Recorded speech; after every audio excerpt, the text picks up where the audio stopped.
Hello, my name is Martyr, and this is Let's Play Deadly 30. Deadly 30 is a side-scrolling Contra-style horror action game, guys, with a little bit of tower defense sprinkled in there. It released January 2014, and it was made by the two-man development team of Gonzoism, or let's just call him Gonzo, and Iggy Zuck. I cannot make these names up. Alright, and it was published by Head Up Games. You can get this game right now off the Steam store or the Humble Bundle store for $4.99. Now, Deadly 30 has a very simple premise. You're a soldier who's in the middle of some sort of zombie apocalypse and must survive 30 days with hordes of zombies headed your way.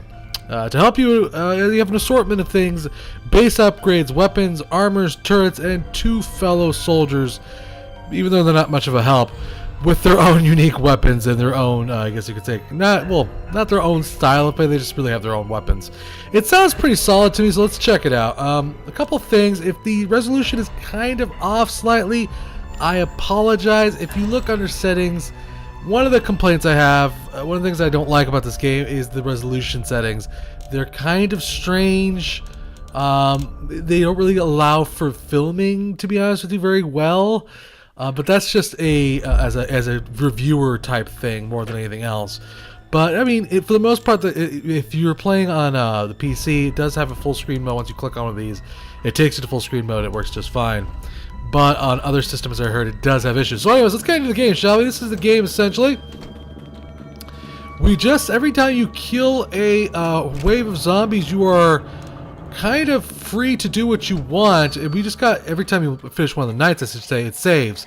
And then you're free to kind of explore and gather resources, which is what you're going to want to do pretty much as soon as the wave is done. Because you need those resources to produce things like bullets and, oh god, oh great, just fantastic. Let's let them take the lead for a second here. It basically produces things like, weapons, upgrades, barricades, turrets, all that stuff you will get by getting scrap. Now, of course, everything that when you're going around hunting for scrap, on the top right up there, you see that there's like a little timer, kind of lets you know how things are going. We did get lucky though. We did find a tank, so that way we can break it down and get a butt ton of scrap for this, actually. So that's the good news. Looks like we're gonna get about maybe 4,000 scrap if we get lucky here. Okay. Alright, so we got some ammo there. We're getting very lucky here so far, which is fantastic. The things you find out in the wilderness are kind of random, but this is actually acceptable enough for me to just head back here and kind of see what I can make with this. Give you an idea of what the things you can actually make in the base. As far as what you're looking at here, on the bottom right is your amount of scrap, your ammo, and how many medkits you have. Which, as you can see, I have 0, which is kind of a very dangerous position to put myself in, because one of my allies could die, because the AI does have some issues in this game. When I say it has issues, I mean it has very deep-seated issues, to say the least. But we'll get more into that a little bit later as we progress into the night. We're probably going to be 1 or 2 nights at the most. One thing I do have to say, oh dear God, one thing I do have to say I like about this game quite a bit is its difficulty curve. It kind of is a very difficult game when you first get it. You're gonna be like, oh, this game is pretty easy. The first night it's easy to survive through, and then suddenly everything's a freaking nightmare. So anyways, we have about 4,712 scrap, as you can see right there. I'm probably gonna go ahead and grab myself a weapon upgrade, because God knows I need that by far. But basically, you could take all your scrap and start building things with it. For instance, I could build a mini turret. You could build boxes, which are kind of like little miniature defenses. Basically, put them down wherever you want. You could stack them up, and then they will help you defend your base. But you also have your barricade, which is kind of like your permanent defense. It's something that you can rebuild as you're fighting. I really like this aspect about the game because it really involves a lot of resource management. You also have armor, which basically makes you a little bit more tougher. Boots, I'm not 100% sure what they do. I upgraded it, and I didn't really see any kind of significant change in my character. Maybe it makes you a little bit faster, so that way you can get through areas a little bit more quickly. I am not 100% sure. But I've decided, well, I kind of want to grab a gun, and I feel like but I feel like also a mini turret would be useful. You know what? I'm gonna say let's buy some ammo first. Let's see how many. Look, I usually say about 400 bullets will usually get me through one night. This could change rapidly from night to night. Yeah, what the hell? Let's see what happens. Let's just build a mini turret. Let's get through the door, dude. Okay, really? You cannot place the mini turret anywhere, could you? Okay, perfect. There we go. Hopefully the mini turret will be of some use to us up there. We still have a little bit of time left here. I don't know if purchasing that was a good idea, but what the beautiful part is, if you do die on any given night, you're kind of brought back to where you were originally, and you can kind of redo everything you did and see if you made a mistake. Maybe you're like, oh, well, that upgrade was useless. We better get another upgrade instead of that one. What the balls? Let's talk about the art style. The art style is unique. It kind of has this weird Toby Turner art style that they went with here. To say the least, it's interesting. It's not gonna be everybody's cup of tea. I apologize for the Steam overlay there. Okay, let's go. I did not notice that it was night. One thing you don't want to do is get caught in the night. Oh dear God. We're gonna die. We're gonna die. We're gonna die. Yep, we died. Yep, totally died. That was my fault, guys. One thing to note is you don't want to get caught in the night. We lost one guy. That's okay though, because we still have 2 more to go through. But this is not going to bode well, I'm not going to lie, guys, because chances are we're not going to make it. That turret's doing a sweet-ass job up there. So I'm going to cover this side here with my little Rusky friend right here. My Russian friend, I should say. And yeah, we lost one of the soldiers. We lost the American soldier. We should probably make some health kits. Because, well, our other soldier up here is dying a horrific and horrible death. So like I said, okay, so let's talk about some of the issues in this game. The AI kind of acts stupidly. For instance, if you can walk up to your fence over here, you can actually start repairing your fence. Your ally does not choose to do that, though, for some reason. I don't know why. Her tactic is to just kind of stand there and shoot stuff, which is great, but it just doesn't really lend itself to helping me out all that much. It's going to save, which is not necessarily a good thing, because I definitely did not like how that night went, and we did lose one of our guys. So that's not great. But every time you end the night, you're going to get more scrap. So you can go ahead and buy more bullets, which, for instance, now we don't really need all those bullets because that guy's dead. And also, I'm not sure if we can find another American soldier. I'm not sure if he's permanently dead or not. He could come back. We could go exploring and see if we could find him. But yeah, so the graphics are okay. They're not everyone's cup of tea. I think they're fine. That guy was just standing out there doing nothing. So like I said, yeah, each soldier kind of has different weapons. He has like kind of like a rifle. She has a shotgun thing going on here, which is pretty cool. It does make them each feel somewhat unique. Let's break this down for scrap. I'm trying to see if I can hopefully find another American soldier. I don't think he's going to live, though. Wait, whoa! I hear something! Alright! Capitalist pig. Ugh, a Nazi.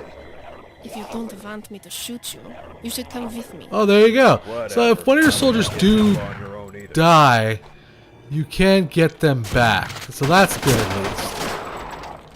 I was wondering about that. So that you have that option there to you. You kind of just go exploring and you can find your soldier again. So let's switch actually back to him. It's kind of weird. I think he even has the gun the other soldier had. That seems slightly suspicious, but okay, sure. So maybe not a terrible loss all in all. Sound-wise, the game is fairly decent. The music I think is okay. I enjoy the music when it does get kind of crazy and ramped up. it makes you feel pumped up and how you really do feel surrounded by zombies.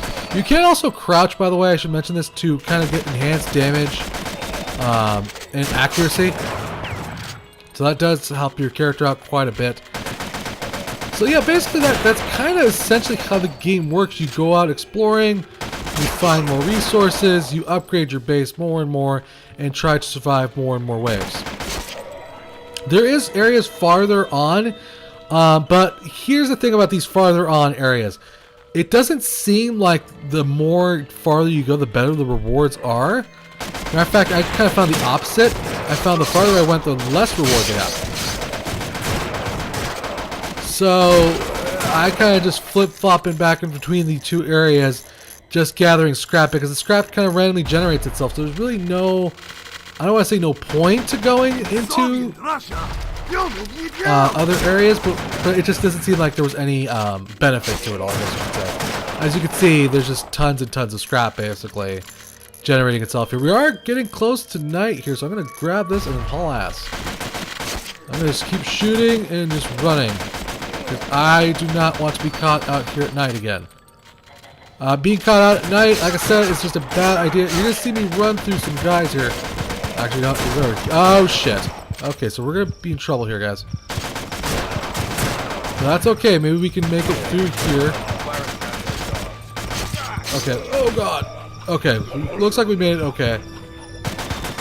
We're going to make it back to base. Okay, I think. Let them take the lead here a little bit.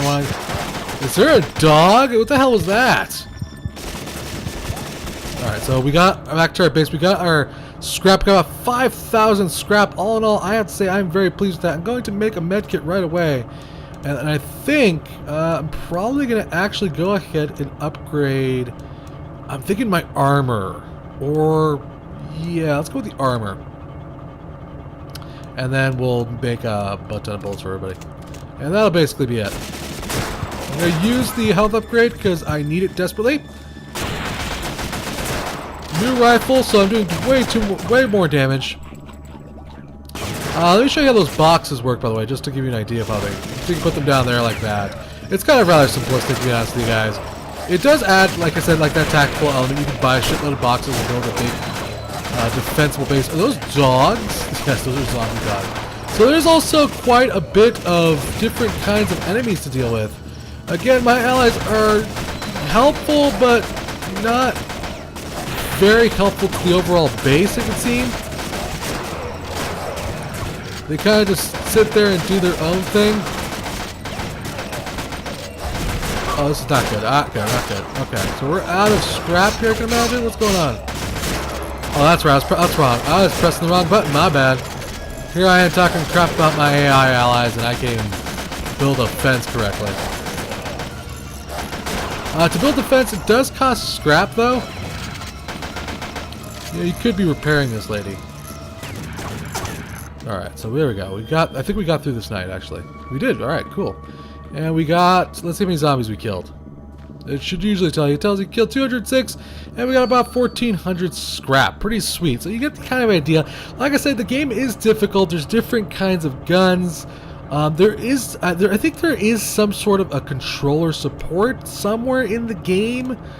But it has to take some finagling to get to work. I haven't gotten it to work myself. I'm actually just playing with my keyboard and mouse here. You can also just rest here at the bed and skip to the night. By the way, that generator is what you are actually protecting here. The zombies are trying to get to that generator. I'm going to make 2 of those, and then we're going to go to the left here and see what we can find.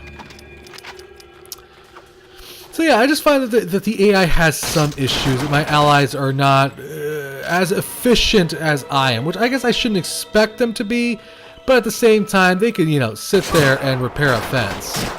That would be nice. Yeah, I'm having some control issues here. My apologies. Oh, really? Really? Dear God, there's just a lot of freaking zombies. Alright, hopefully this is worth it, though. So yeah, as you can see, basically every night, kind of a new zombies introduced. Dog zombies. We started off with just basic kind of green zombies. And then went up to blue, and then eventually red, which are kind of like these hardier but slower zombies that hit really hard. Kill them, please. Alright, so we got not necessarily the greatest, not the greatest journey we've gotten here. In fact, we seem to just kind of get more trouble than it's actually worth. But again, I enjoy this aspect. I enjoy that you have to kind of have this resource management and hope that you can find some decent resources in the night. But it's also, with the save feature, there is a little bit less of stress involved, because you can be like, oh, I didn't get what I needed. I'll just die and try to go again and see if I can find more resources and then get a better gun or whatever have you. You do have that option available to you. And in a way, I'm not going to say it doesn't cheapen the gameplay, but it certainly does make it seem like, okay, well, no big deal, really. I forgot to mention that you do level up in this game. There's a bar underneath your thing there. The way you access new guns is by leveling up, by killing zombies, obviously, which gives you access to better weaponry and oh god, I hate those things. They're fast little buggers too, but they don't really do much damage. All right, let's go here. We're not really getting much as far as scrap goes, not as much as I'd like. I would like to have found some vehicles, but really I can't complain because it's all randomly generated, like I said. There we go. I'm kind of low on ammo there. The game doesn't have multiplayer. Well, another kind of aspect that I wish this game had. I think this game would be a lot of fun with other players involved, especially seeing how you have these just two other soldiers that are kind of just, well, they're begging to be played by their players. Dang dog. Okay, so we're gonna get caught here at night, and I don't want that. So Jesus Christ. You can tell we're getting near the exit because there's just more and more zombies. Oh, we're dead. Yep, something's going on. Holy shit. We lost soldiers. We're dying. Yeah, we died, guys. That's what happens when you get caught at night. Oh well, that's okay. We lasted 9 nights, and it gives you kind of an idea of what you got done there and how much you managed to accomplish. And then, of course, you can continue on your game. Like I said, you can kind of just, well, you're like, oh, well, I screwed up there, so I didn't get much scrap, so I can go ahead and just, well, go to the next area and start over again, basically. Your turret's going to still be there. All the upgrades you already bought will be there. So really, like I said, there isn't, I guess you could say there isn't a sense of loss when you die. You can just continue on, except for the fact that you don't get necessarily a great score. But we're going to continue on here. We'll try to go to the snow world, see what we can find. Like I said, what I enjoyed about this game was its difficulty. I enjoyed hunting for things, for scrap, and the resource management of all the bases and all that stuff. I think in that regard, this game did very, very well, and I enjoy that quite a bit. Let's continue on here. Hopefully we can find something of some use. We'll probably do one more night, and then we'll call it quits here, guys. One thing I don't like about the other thing is these chests. I don't understand why you have to shoot them to open them. It's kind of annoying, but you know, whatever. That's not necessarily a big deal. That's just more of a minor annoyance thing on my part more than actually the game's bad. And anyway, oh good lord.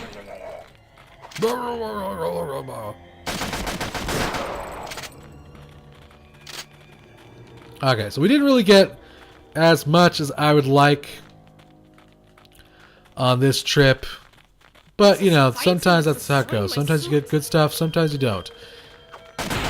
Oh god, oh, I hate that stuff, man.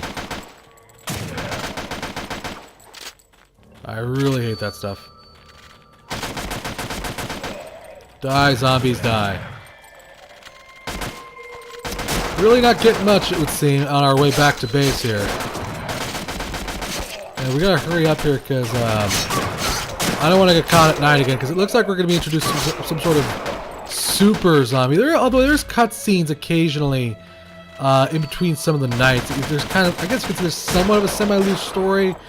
There really isn't much of one, but it's not really, what I should say is that it isn't the focus of the game, I should say. So we made it back to base. We got about 3,500 scrap. Not great, not bad. I would have preferred something a little bit more. But with that, we could at least buy some weapon upgrades and some med kits. And see what we can get made here. Our golden AK-47 costs 6,000 metal scrap. 7,000 for an upgrade, 4,000 for boots. To upgrade our fences costs 5,000. This is probably going to be the next thing I'm going to want to build for sure here. So let's just go ahead and buy a bolt-action revolver and then a bunch of ammo for everybody. There we go. And then two health kits. And then we're just going to go ahead and skip it to the night and we'll see what happens here. What was that? It's probably just the right side definitely is weaker than the left side here. I'm going to want to kind of, if at all possible, continue building my fence here. Because my right side should be more than covered by the turret.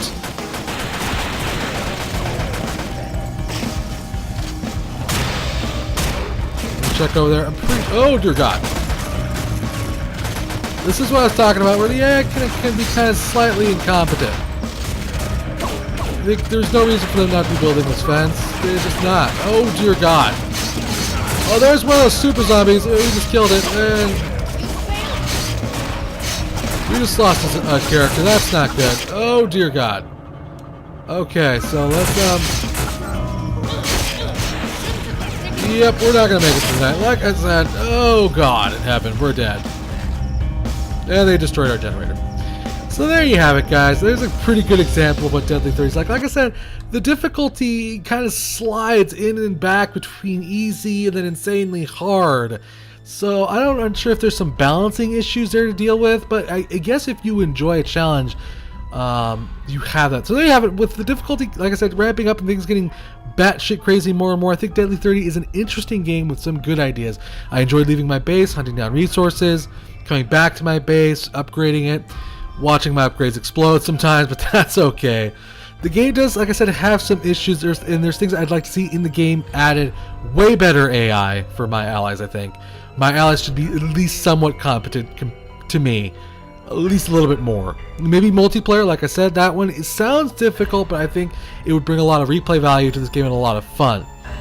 Also, the game does have issues on other systems than just the PC.